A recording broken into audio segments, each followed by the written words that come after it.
Agora começar a trabalhar e que são os sistemas wayfinding. Esta decisão de trabalhar esta nova temática tem a ver com os meus projetos de investigação que se relacionam com mapas poéticos.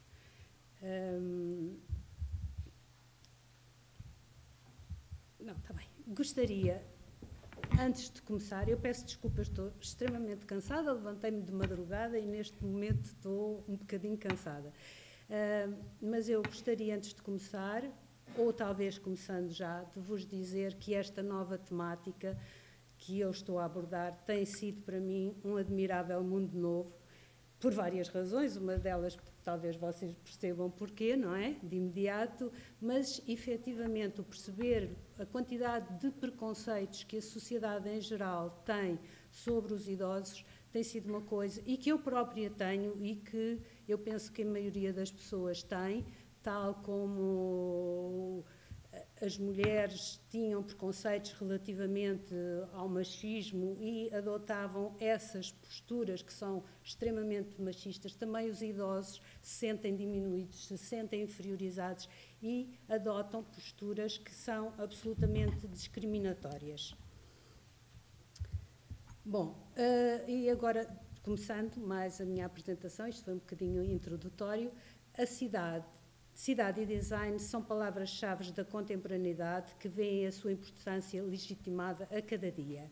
As cidades crescem, têm cada vez mais influência na cultura dos povos. O design torna-se omnipresente no nosso cotidiano e a cada momento são identificadas novas necessidades e novas áreas de intervenção.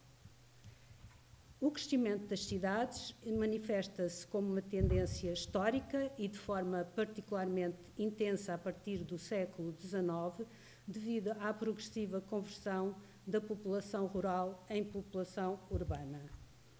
No que refere ao design de comunicação, a importância que assume no contexto citadino manifesta-se na legibilidade da própria cidade, assim como na sua comunicação e projeção para o exterior, onde o designer atua como mediador e facilitador, comunicando a cidade e as suas idiosincrasias.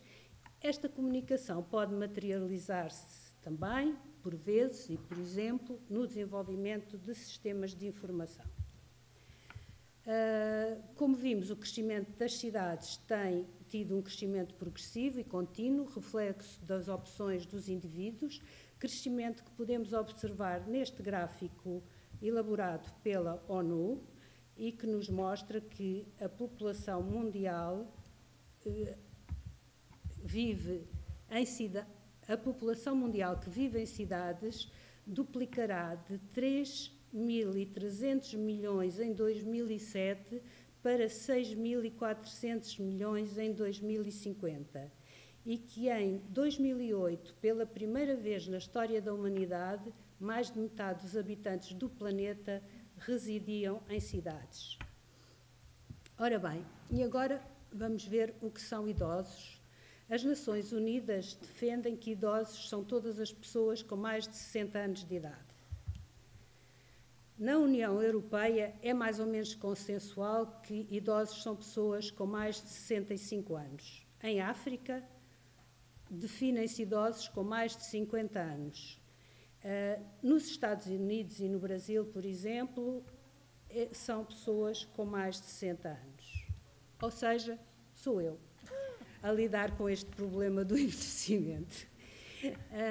E a questão que me coloco é de que forma podemos colocar pessoas de 60 anos no mesmo grupo etário ou pensar de forma generalista a condição de indivíduos que, em termos de idades, podem ter 3 décadas a separá-los.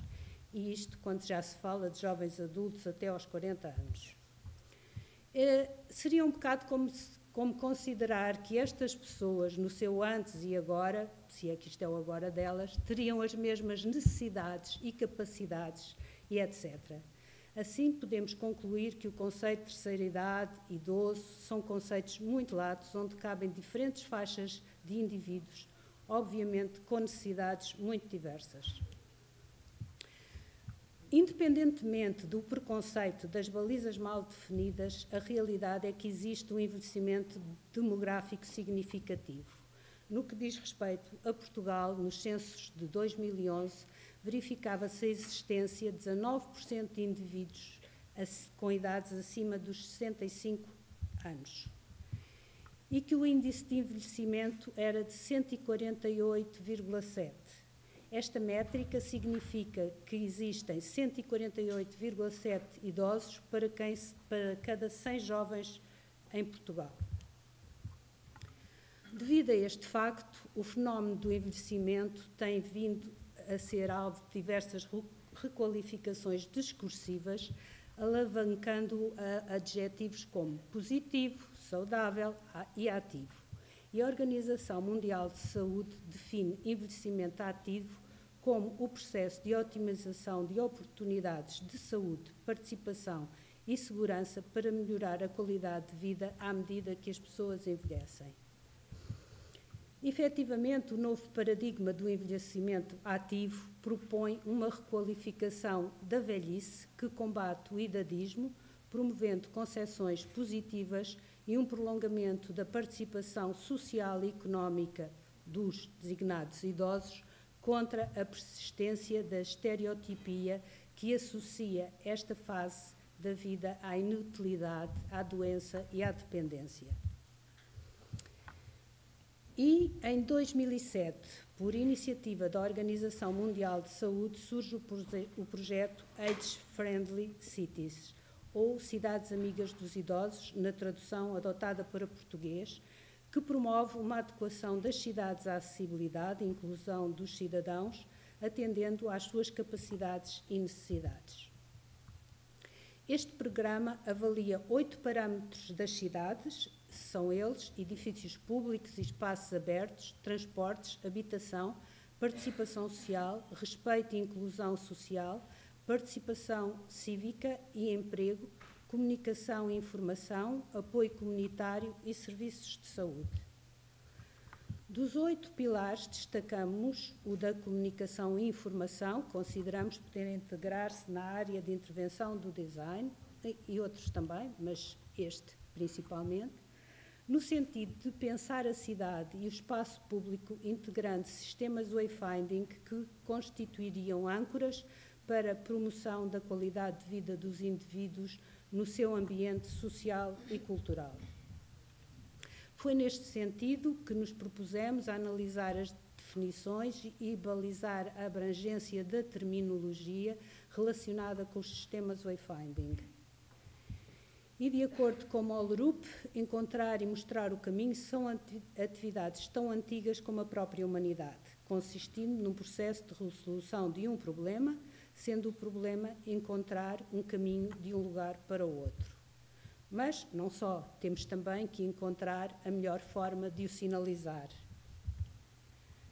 Temos então que o wayfinding é o termo utilizado para definir um conjunto de atividades que permitem encontrar o caminho para um determinado destino, um campo de intervenção do design que engloba múltiplas áreas de estudo e cujo objetivo é facilitar a experiência, o acesso e a circulação de pessoas num determinado espaço.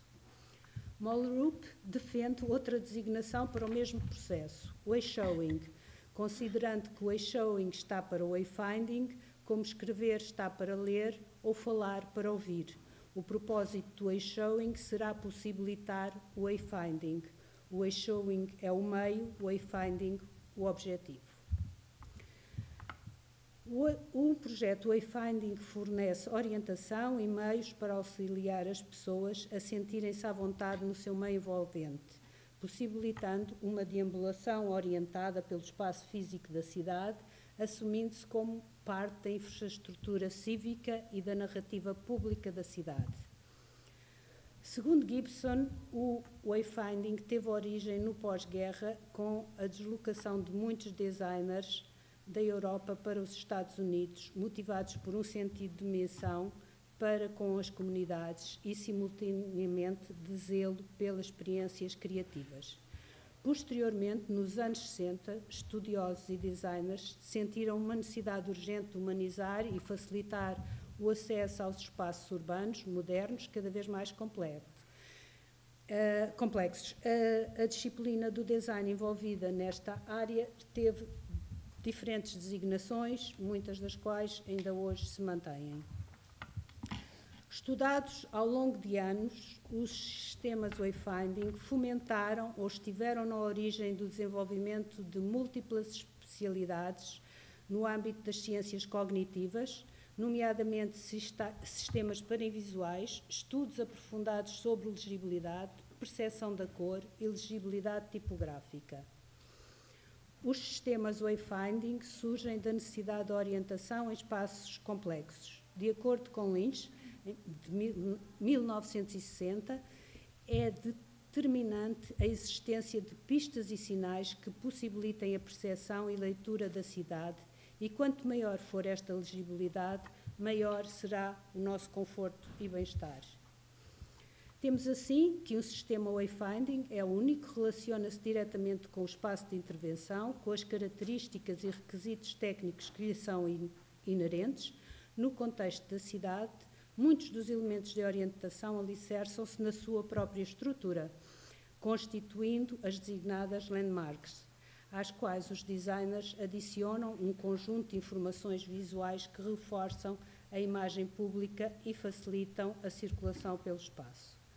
Sinalética é, de acordo com Neves, a disciplina que estuda as relações funcionais entre signos de orientação e os indivíduos, atua em aspectos como a prevenção, transmissão de informação precisa e com o intuito de permitir uma rápida leitura. Consideramos que assim deve ser em ambientes onde os indivíduos estão sujeitos a stress, tais como interfaces de transportes, aeroportos, organizações e etc. No entanto, pensamos que no contexto da cidade, da fruição dos espaços públicos ou do património, os sistemas wayfinding devem possibilitar a experiência e a conexão entre o indivíduo e o lugar, respondendo às necessidades sociais e culturais da contemporaneidade, onde mais do que encontrar um caminho, as pessoas necessitam de se conectar, viver e experienciar o espaço.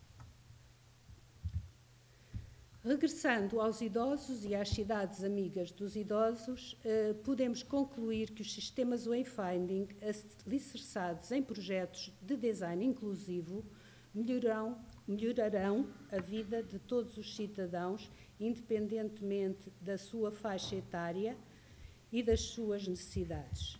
Os indivíduos idosos que pertencem a um grupo que necessita de atenções especiais motivadas por um declínio de capacidade funcional do organismo, nomeadamente ao nível da mobilidade, os sistemas wayfinding devem, tal como preconizado por Neves, ser constituídos por informações precisas que permitam uma leitura rápida, o que será muito importante para este grupo, permitindo-lhes atingir facilmente o destino pretendido. Os idosos ativos, social e culturalmente empenhados, poderão usufruir tanto deste tipo de sistemas como de outros com uma dimensão mais lúdica e experiencial. A finalizar, quero deixar-vos uma perspectiva que é interessante e que nos diz, para muitos é de aproveitar, para outros está quase a passar e para outros está para chegar. Um estudo realizado com mais de 2 milhões de pessoas em 80 países do mundo, entre os quais Portugal, foi encontrado um padrão de felicidade e infelicidade surpreendentemente constante, uma curva de felicidade em forma de U, com o seu ponto mais baixo entre os 40 e os 50 anos, ou seja, é quando as pessoas são mais infelizes, e os pontos mais altos entre os 20 e os 70.